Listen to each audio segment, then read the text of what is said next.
ทักทายสบายดีพ่อแม่พี่น้องในองค์พระเยซูคริสต์เจ้าทั้งหลายมื้อนี้ก็กลับมาพบกันอีกเทื่อนึงในรายการพอดแคสต์รายการนี้ที่จะให้ความเชื่อของพวกเราทุกคนมีความเข้มแข็งขึ้นและข้าพเจ้าก็เชื่อว่าพี่น้องทุกคนจะได้รับพระพรจากพระคำของพระเจ้าในทุกๆวันเอเมนข้าพเจ้าเองอยากจะมาแบ่งปันพระคำของพระเจ้าในพระคัมภีร์ดานิเอลบทที่1ข้อที่1หาข้อที่21แต่ข้าพเจ้าจะอนุญาตอ่านข้อที่1หาข้อที่8ถ้าพี่น้องคนใดมีพระคำของพระเจ้าที่อยากจะเปิดไปนำข้าพเจ้าก็ขอเชิญเปิดเลยเนาะพระคัมภีร์ดานิเอลบทที่1ข้อที่1หาข้อที่8อนุญาตอ่านในปีที่3ที่เจ้าเยโฮยอาคิมได้เป็นกษัตริย์แห่งยูดาห์กษัตริย์เนบูคาเนสาร์แห่งบาบิโลนได้โจมตีนครเยรูซาเล็มและอ้อมเมืองไว้องค์พระผู้เป็นเจ้าได้ให้กษัตริย์เนบูคาเนสาร์จับกษัตริย์เยโฮยอาคิมและยึดเอาเครื่องใส่บางในวิหารบางอย่างในวิหารของพระเจ้าไปเพิ่นได้จับเอาเสลยบางคนกลับคืนไปที่วิหารพระของเพิ่นในบาบิโลนและเอาทรัพย์สมบัติที่ยึดได้นั้นไปเก็บไว้ในขังพระของตนวิหารของตนที่วิหารกษัตริย์ได้สั่งอัสเปนัสผู้เป็นหัวหน้าบรรดาข้าราชการของตนให้เลือกเฟ้นเอาชายหนุ่มจากพวกอิสราเอลพัดถิ่นบางคนที่เป็นเชื้อสายในครอบครัวของกษัตริย์และในครอบครัวของเจ้านายคุณนางคนเหล่านี้จะต้องเป็นผู้สง่างามมีความเฉลียวฉลาดได้รับการฝึกหัดเป็นอย่างดีมีปัญญาเสียมแหลมและมีสุขภาพสมบูรณ์ดีเพื่อว่าพวกเขาจะมีคุณสมบัติเข้ารับใช้ในข้าราชสำนักอัคสเปนัสจะเป็นผู้ที่สอนพวกเขาให้อ่านและเขียนภาษาบาบิโลนกษัตริย์ยังได้ออกคำสั่งให้นำเอาอาหารและเหล้าองุ่นอย่างเดียวในวังมาให้พวกเขากินและดื่มทุกวันหลังจากการฝึกแอบเป็นเวลา3 ปีแล้วพวกเขาจะต้องไปปรากฏตัวต่อหน้ากษัตริย์ในข้อที่6ในบรรดาผู้ที่คัดเลือกเอาเหล่านี้มีชาวยูดาห์รวมอยู่ด้วยดังนี้ดานิเอลฮานานิยามิซาเอลและอาซาริยาหัวหน้าข้าราชการได้ใช้ชื่อใหม่ของพวกเขาดังนี้เบนเตสัตซาเรซัดรากเมซากและอับเบเนโกข้อที่8ดานิเอลได้ตัดสินใจว่าจะบ่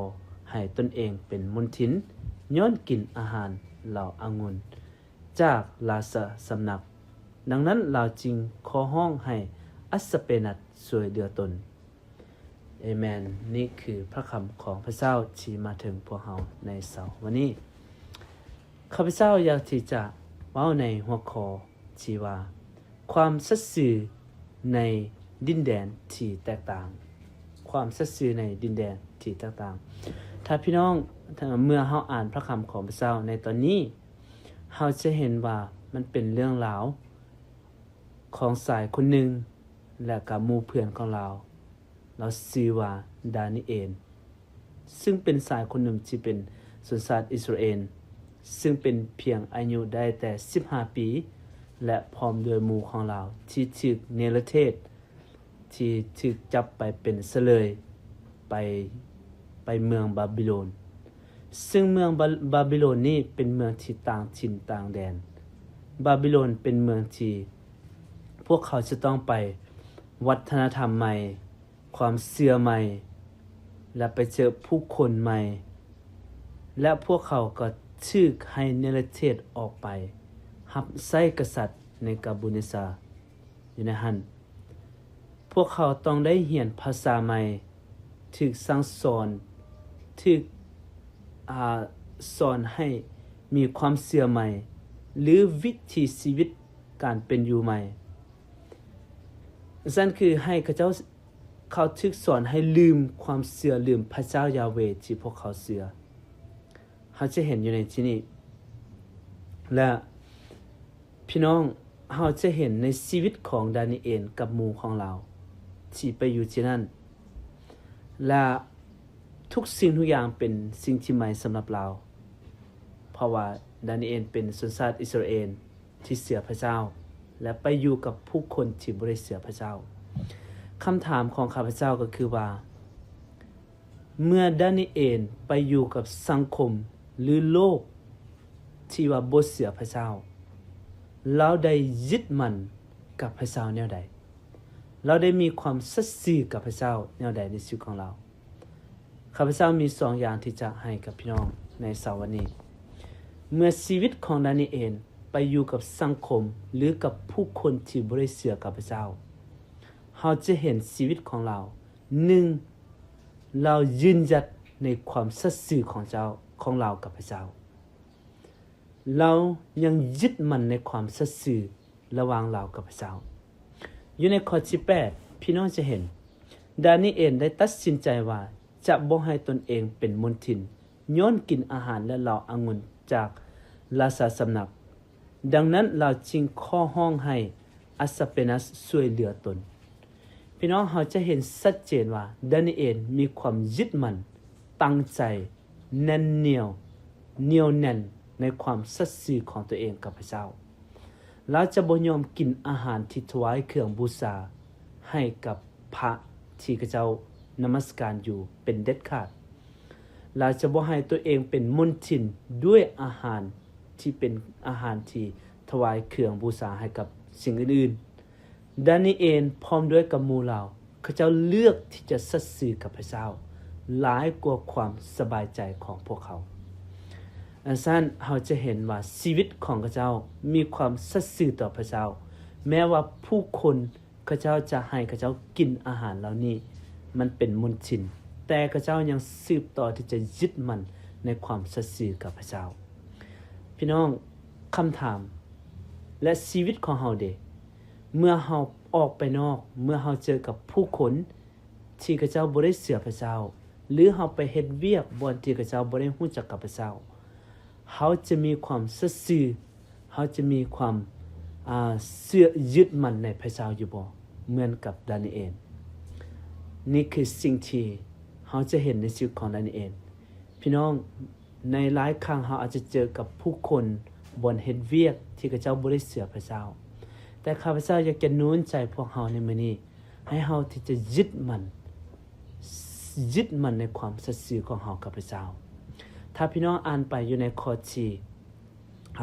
9จนฮอดข้อที่16พี่น้องจะเห็นว่าผลของความสัตย์ซื่อของดานิเอลที่ได้รับจากพระเจ้าพระเจ้าได้อวยพรเราพระเจ้าได้ให้เราได้รับเขาเรียก favor เนาะได้ช่วยเหลือเรานี่คือสิ่งที่เราจะเห็นเรามีความสัตย์ซื่อกับพระองค์และตัวที่2เราจะเห็นว่าเมื่อเวลาเราอยู่กับโลกหรือสังคมที่บ่ได้รู้จักกับพระเจ้าตัวที่2เราจะเห็นว่าดานิเอลไว้วางใจในพระเจ้าในดินแดนต่างประเทศ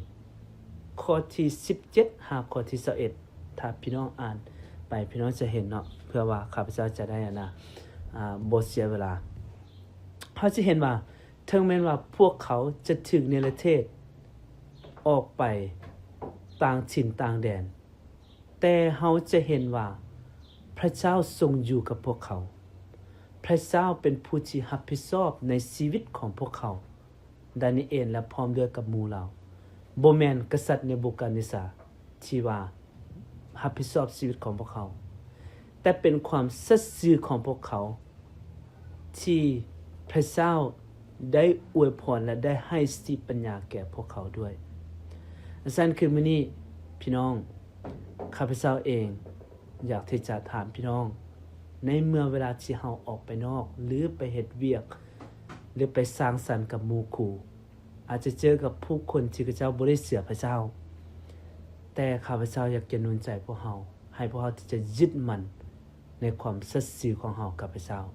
แม้ว่าบ่มีผู้ใดที่เบิ่งเห็นก็ตามแต่พระเจ้าทรงรู้และทรงเห็นความสัตย์ซื่อของเรากับพระเจ้าฉะนั้นมื้อนี้ เฮาอาจจะเป็นหรือว่าอยู่บนเฮ็ดเวียกเฮาอาจจะเป็นคริสเตียนเฮาคนเดียวหรืออยู่ในครอบครัวแต่ขอให้เฮาที่จะสัตย์ซื่อกับพระเจ้าเพื่อว่าผู้คนจะเห็นพระเจ้าผ่านทางชีวิตของพวกเฮาเอเมนและให้เฮาที่จะไว้วางใจกับพระเจ้ามื้อนี้ก่อนที่ข้าพเจ้าที่จะปิดขอให้พวกเฮาที่จะสัตย์ซื่อกับพระเจ้าท่ามกลางคนที่บ่เชื่อพระเจ้าในชีวิตของพวกเฮาขอพระเจ้าที่จะอวยพรพวกเฮาทุกคนร่วมใจกันอธิษฐาน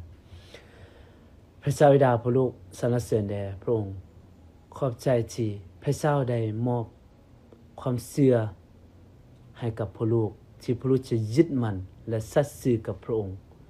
แม้ว่าพระลูกจะเจอกับผู้คนหรือบนเฮ็ดเวียกหรือว่าพระลูกจะเป็นคริสเตียนผู้แต่คนเดียวอยู่ในบริษัทหรืออยู่ในครอบครัวของพระลูกแต่พระลูกก็จะยึดมั่นในพระเจ้าลูกจึงอธิษฐานในพระนามองค์พระมิสกิเจ้า